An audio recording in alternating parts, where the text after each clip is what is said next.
अगं त्याला कांदा टाकून पाहिलं होती भाजी, मग काय करू. आणि कोथिंबीर पण ताजी बनवून दिली. भाजी पोळी. हाय हॅलो नमस्कार सगळ्यांना, गुड मॉर्निंग. तर खूप दिवसांनी आज चॅनलवर व्लॉग आलेला आहे आणि मुहूर्तही खूप छान आहे. आज आहे महाशिवरात्री. तर महाशिवरात्रीच्या तुम्हा सगळ्यांना खूप साऱ्या हार्दिक शुभेच्छा. तर सकाळचा टायमिंग आहे हा 8:30-9चा असेल. सकाळून सगळं आवरून झालेलं होतं, कारण की सकाळी लवकर आम्हाला देवदर्शनाला जायचं होतं, म्हणजेच ऑफकोर्स महादेवाच्या मंदिरात. कारण की सायंकाळून खूप सारी गर्दी होऊन जाते, त्यामुळे म्हटलं चला सकाळी सकाळी आधी देवदर्शन घेतलेलं बरं असतं. तर आम्ही दोघं आणि आम्ही असं चाललेलो होतो. जरा म्हणजे लांबच आहे हायवेपासून, गावापासून. कारण की इकडे म्हणाल तर तुम्ही महादेवाची खूप सारी मोठमोठी मंदिरे आहेत. आणि ज्या ठिकाणी आम्ही आलेलो होतो पहिल्यांदा इतक्या दिवसांनी, तर या ठिकाणी आलो होतो. या मंदिराचं नाव आहे डुबकेश्वर महादेव मंदिर. पहिल्यांदा आलेलो होतो आम्ही या ठिकाणी.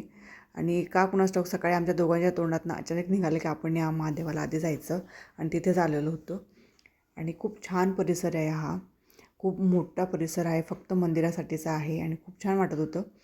तर तुम्ही म्हणाल की म्यूट केलेला आहे आवाज, कारण की या ठिकाणी ना खूप जोरजोरात स्पीकर चालू होती, गाणी चाललेली होती. आणि कुणाला माहीत असेल नसेल, पण जर गाणे वगैरे जर आले, कॉपीराईट येते व्हिडिओला आणि व्हिडिओ हा डिलीट करावा लागतो, त्यामुळे म्यूट केलेला आहे. तर या ठिकाणी छोटे छोटे जे मुलं होते ते सिक्युरिटी गार्ड या ठिकाणी बनलेले होते, सगळ्यांना जर बाहेर काढत होते लवकर निघा म्हणून. मुलांना खूप सारी मजा वाटते असं काही राहिलं की. आणि हे महादेवाचे मंदिर आहे डुबकेश्वर महादेव म्हणून. परिसर बघू शकताय तुम्ही. तर सकाळीच एवढी गर्दी होती, तर दिवसभर अशीच गर्दी असेल, सायंकाळी तर खूप असेल अजून. तर या ठिकाणी दर्शन वगैरे झालेलं आमचं. आणि पुढेच महाप्रसाद वगैरे जो होता तो होता, आणि आम्ही पण त्याचा लाभ घेतलेला आहे बरं का. साबुदाण्याची खिचडी होती आणि मला वाटतं केळी होती. तर मी केळीच खाल्ली, साबुदाण्याची खिचडी वगैरे खाल्लेली नव्हती, कारण की घरी येऊन देवाला नैवेद्य वगैरे द्यायचा होता त्यामुळं. तर त्यानंतर आम्ही तिथनं गेलेलो होतो दुसऱ्या महादेवाच्या मंदिरात. या ठिकाणी ना खूप सारी अशी मोठी मोठी महादेवाची मंदिरं आहेत, प्रसिद्ध आहेत. त्यानंतर आम्ही आलेलो होतो इकडच्या साईडला, ह्या दुसऱ्या साईडला हायवेला. आबीला घरी सोडलं ना आम्ही दोघंच आलेलो होतो. तर हे आहे कामनाथ महादेव मंदिर. आम्ही पहिल्यांदा ज्यावेळेस या सिटीत राहायला आलो होतो, तर आमचं घर याच एरियात होतं, अगदी जवळ होतं, मंदिराच्या त्या साईडला खूप जवळ होतं. आणि हे मंदिर परिसर हे खूप छान आहे, प्रसन्न वाटतं. आणि गर्दी पण तुम्ही पाहू शकत आहात. 10-11चा टायमिंग आहे, पण गर्दी आजूबाजूचे परिसरातले लोक जे आहेत ते आलेले होते. आणि हे आहे कामनाथ महादेवाचं मंदिर. आणि या ठिकाणी ऑफकोर्स यांचे फ्रेंड्स पण भेटलेले, आणि मी थोडंसं शूट वगैरे या ठिकाणी केलं. खूप जुनं मंदिर आहे इकडे. आणि त्यानंतर आम्ही गेलेलो होतो अजून तिसऱ्या महादेवाच्या मंदिरात, ते त्याच्याहून पुढे आहे. तर हे मंदिर आहे खूप छान आहे. आणि दोघं मंदिरं हे जवळजवळ आहेत, एक उमा महापती आणि उगडेश्वर महादेव. तर ह्या मंदिरात हे पहिल्यांदा गेलेले होते, मी एकदा जाऊन आलेली. तर मी यांना घेऊन गेलेली, आणि तुम्ही बघत असाल पार्किंगवरूनच समजत असेल की गर्दी किती आहे ते. तर खूप सारी गर्दी या ठिकाणी होती. महाप्रसादाचा लाभ या ठिकाणी घेत होते. ज्याला जशी इच्छा असेल तो या ठिकाणी फळं वगैरे आणून देत होते. तर हे आहे उगडेश्वर महादेव मंदिर. तर खूप छान अशी तयारी या ठिकाणी महादेवाची चाललेली होती, लेपण वगैरे. आणि त्याच्या अगदीच जवळ आहे उमापती. तर हे मंदिर हे खूप पुरातन आहे, जुनं आहे. तर या ठिकाणी पण छान असं दर्शन झालेलं आहे. आणि सायंकाळून या ठिकाणी साबुदाण्याच्या खिचडीचा महाप्रसाद वगैरे होता. तर लोक लांबनं येतात, आणि ह्या महादेवाच्या मंदिरामध्ये दोघं साईडच्या हे पहिल्यांदा आलेले होते. आणि मला म्हणत होते की तू कुठेही नेते, पण म्हटलं चला, तर मी आलेले म्हणून त्यांना घेऊन आले होते. त्यांना पण छान वाटलं.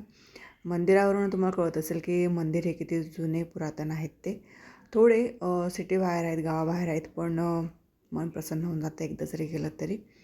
तर हे आहेत उमा महापती. आणि खूप छान अशी सजावट या ठिकाणी केली होती, बायकांची पण लगबग चालली होती.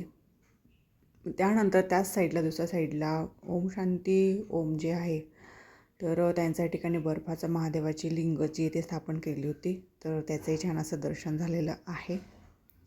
खूप छान वाटतं, असं एखाद दिवशी खूप प्रसन्न वाटत असतं. आणि तिथून आम्ही घरी यायला निघालेलो, आणि रस्त्यात आमची गाडी झालेली बंद, बंद म्हणजे खराबच झालेली. आणि मग अभिला कॉल करून आम्ही तिला त्या ठिकाणी बोलवलेलं. मग आम्हा दोघांना तिने घरी सोडलं आणि त्यानंतर या ठिकाणी बघत असाल तुम्ही दादा गणपती, खूप प्रसिद्ध गणपती आमच्या इकडचा. आणि पुढच्या साईडला DJ वगैरे लावून छोटंसं मंदिर आहे, तिथे छान असं महादेवाची गाणी वगैरे चाललेली होती. म्हणून मला ऑफकोर्स ते पण व्हाईट जो येतो बस करावा लागलेला आहे. दादा गणपतीचं पण या ठिकाणी दर्शन झालं. हो झालं. तर घरी यायलाच आम्हाला 12-12:30 झालेले होते. आणि त्यानंतर मी या ठिकाणी जेवण बनवायला, जेवण तर नव्हतं आज, फराळ बनवायची होती, साबुदाण्याची खिचडी, बटाट्याची भाजी वगैरे बनवायची होती, ते करायला लागलेली होती या ठिकाणी. आणि साबुदाणे मी पहाटेच भिजून ठेवले होते, कारण रात्री लक्षातच नाही मला. आणि पहाटे 5ला जाग आली, मग तेव्हा मी साबुदाणे भिजत घातलेले, तर छान भिजत घातलेले होते. आणि बटाट्याची भाजी तर ऑफकोर्स साधे सिंपल आहे, उकडलेली बटाट्याची भाजी, जिऱ्याची फोडणी, तिखट मीठ, बास. उपवासाची भाजी जी म्हणतो आपण तीच आहे. आणि साबुदाण्याची खिचडी. तर इथून पुढे आता सांगायचा अर्थ असा की इथून पुढे आपल्या चॅनलवर व्लॉग्स हे कंटिन्यू येणार आहेत.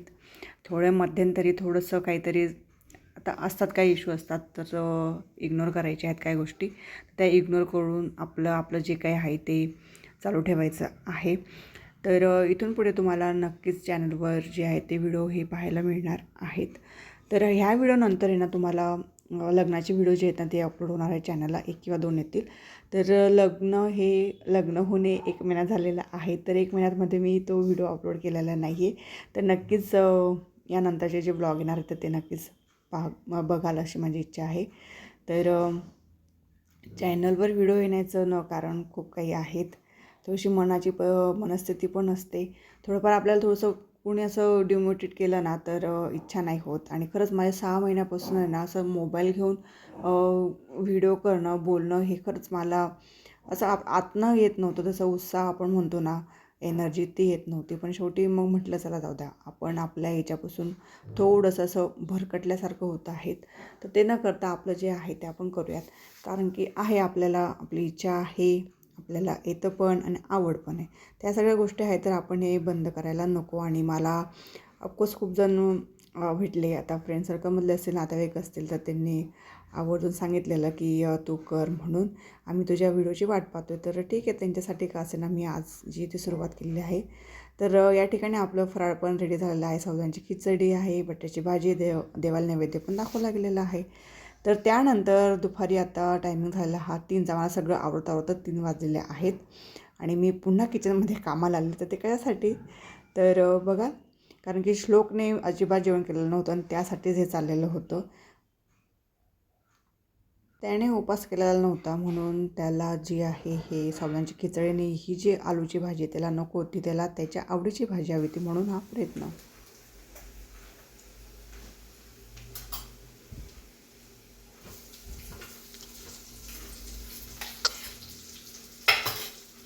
कळणार नाही का त्याला, काय तुझी कळणार नाही का बरं त्याला. अगं त्याला कांदे टाकून पाहिलं ती भाजी, मग काय आणि कोथिंबीर त्याला तशीच पाहिजे. तर श्लोकला ही आलूची भाजी कांदे वगैरे टाकून जे आपण करतो ना वरण भातासोबत, तशी हवी होती. आणि त्यासोबत हवी होती चपाती. तर मी एक कांदा वगैरे चिरून थोडीशी फोडणी देऊन त्याला छान अशी चपाती वगैरे करून दिलेली. हे असं असतंच घरात, सर्वांचे उपवास असलं म्हणजे एक तरी भाजीपोळीवाला असतोच. आणि आमच्या घरात श्लोक आहे, म्हणून त्यासाठी दुपारी 3 वाजता मला हा खटाटोप करावा लागलेला आहे.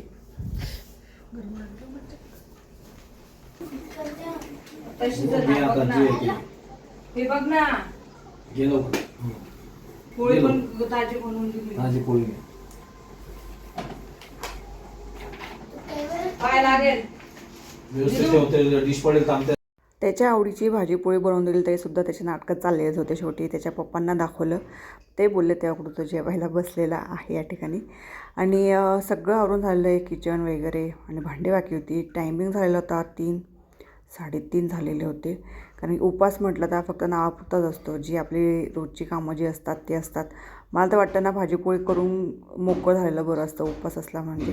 आणि साबुदाणे म्हणाल तर जवळजवळ वर्ष होऊन जाईल साबुदाण्याची खिचडी बनवलेली होती यावर्षी.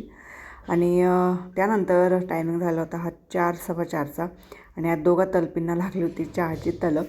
मी तर चहा सोडलेलाच आहे, म्हणून छान असा अभिने दोघा बापलेकांसाठी चहा बनवलेला होता या ठिकाणी. आणि असा मस्त घट्ट चहा जी ना ती अभि बनवत असते. आता मी तर तिच्या हाताचा चहा घेतच नाही, कारण की चहा सध्या बंद आहे.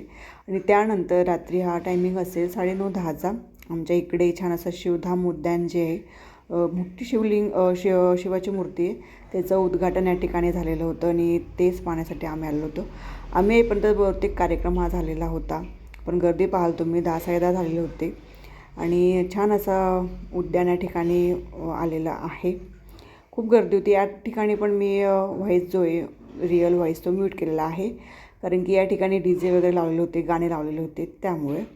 आणि गर्दी पाहाल, उत्साह पाहाल लेकरांचा, बायकांचा, माणसांचा तो खूप छान असा होता. आणि उद्यान म्हटलं म्हणजे लेकरांसाठी खेळण्यासाठी खूप छान आहे. आणि विशेष म्हणजे इथे 12 ज्योतिर्लिंगाचे प्रतिमा ज्या आहेत छोट्या छोट्या मंदिरांमध्ये, त्या या ठिकाणी स्थापन केलेल्या आहेत. वरती त्यांची माहिती पण दिलेली आहे नावांसहित. तर खूप छान असा या ठिकाणी उद्यान आलेलं आहे. तर आम्ही तिघंच आलेलो होतो. अभि घरी होती, कारण अभिचे चालू आहेत आता एक्झाम. आणि फोटो वगैरे जे आहेत ते एवढे क्लिअर आलेले नव्हते, कारण की लाईट शो पण चाललेला होता, लाईट वगैरे त्यामुळे. तर छान वाटलं. नक्कीच एकदा दिवसा तरी या ठिकाणी दर्शनाला येणार आहोत. तर प्रत्येक या ठिकाणी 12 ज्योतिर्लिंगांचे दर्शन घेत पुढे सरकत चाललं होतं. त्यांची माहिती पण या ठिकाणी वरच्या साईडला देण्यात आलेली होती. आणि ही छान अशी मूर्ती आहे.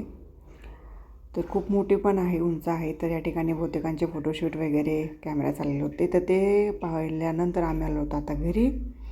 तर टायमिंग आहे 10:30-11 झालेले असतील.